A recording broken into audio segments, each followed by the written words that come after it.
সুজন, অন্তর এদিকে আয়। জি বস বলেন। আজকে ওকে একটা কাস্টমার এসে না? না বস, আজকেও একটা কাস্টমার আসেনি। তবে চিন্তা করেন না, কাস্টমার ঠিকই আইব। কাস্টমার চিন্তা করি না, কারণ আল্লাহ পাক হচ্ছে উত্তম পরিকল্পনাকারী। এখন তুমি করে যেটা লেগে ডাকছি, কালকে যেহেতু বন্ধের দিন, আজকে রেস্টুরেন্টটা তাড়াতাড়ি বন্ধ করে যায় গা। কি বলেন বস, এমনিতেই তো বেচা কিনি নাই, আবার বলতেছেন তাড়াতাড়ি রেস্টুরেন্ট বন্ধ করে যাইতাম গা।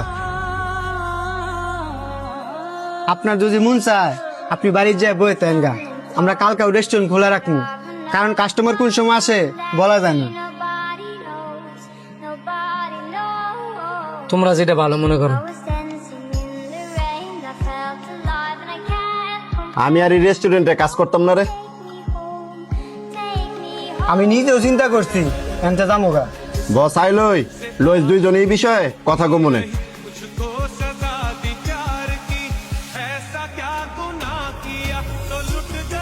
বস আপনার সাথে একটা বিষয়ে কথা কইতাম। বলো। বস, আমরা দুজনে আপনার এখানে আর কাজ করতাম না। কেন? আমি তো তোমার বেতন ঠিকঠাক মতো দেই হই, নাকি অন্য কোনো সমস্যা? বেতন দেন ঠিক আছে, এমনিতে তো আপনার রেস্টুরেন্ট চলে না, এর মধ্যে আমগর আবার বেতন দেন, আপনার অনেক কষ্ট হয়ে থাকে না? বস, আমরা জানি আপনি আমাদের অনেক ভালোবাসেন, আমরাও আপনার অনেক ভালোবাসি, কিন্তু বৈশা বৈশা বেতন নিতে আমাদের আর ভালো লাগে না।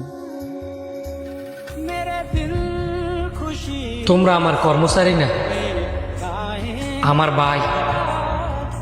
যেই জায়গার মধ্যে আমি বাইঙ্গা পড়ি নাই, তোমরা কে লেগে বাইঙ্গা পড়ছো? দেখ, খারাপ সময় আসেই ভালো সময়ের জন্য। ধৈর্য ধরে থাক, একদিন দেখবি ভালো সময় ঠিকই আসবে।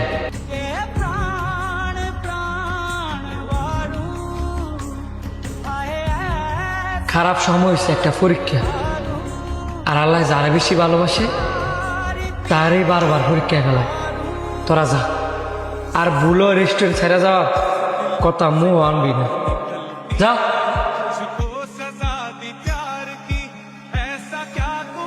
ভাই আপনাদের মেনুটা দিন তো। স্যার এই যে মেনু কার্ড, কি খাবেন দেখেন। যে গরম পড়ছে, এই দই চিড়াটা কেমন হবে? স্যার আমি মুখে কিছু বলবো না, আপনি দই চিড়াটা ট্রাই করে দেখেন, আপনি নিজেই বলবেন কেমন হয়েছে। এত কনফিডেন্স, তাহলে তো খাইতেই হয়।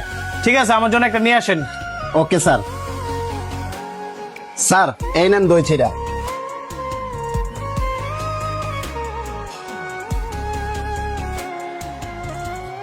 এই রেস্টুরেন্টটা কি আপনার? এই দই চিড়াটা বানাইছে কে? কেন স্যার, বেশি একটা খারাপ হয়েছে? দই চিড়াটা বানাইছে কে, তার ডাক দেন। হ্যাঁ সুজন, এদিকে আয়। জি বস বলেন। একদিন পর একটা কাস্টমার আইছি, কি দই চিড়া বানাই দিছস? আরে ভাই আপনি খারাপ ভাবে নিতেছেন কেন? উনি দই চিড়া একবার 100 বানাইছে।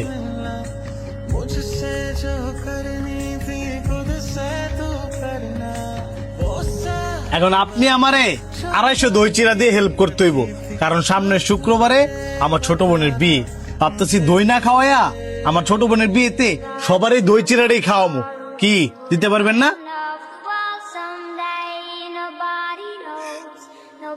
জি অবশ্যই পারমু।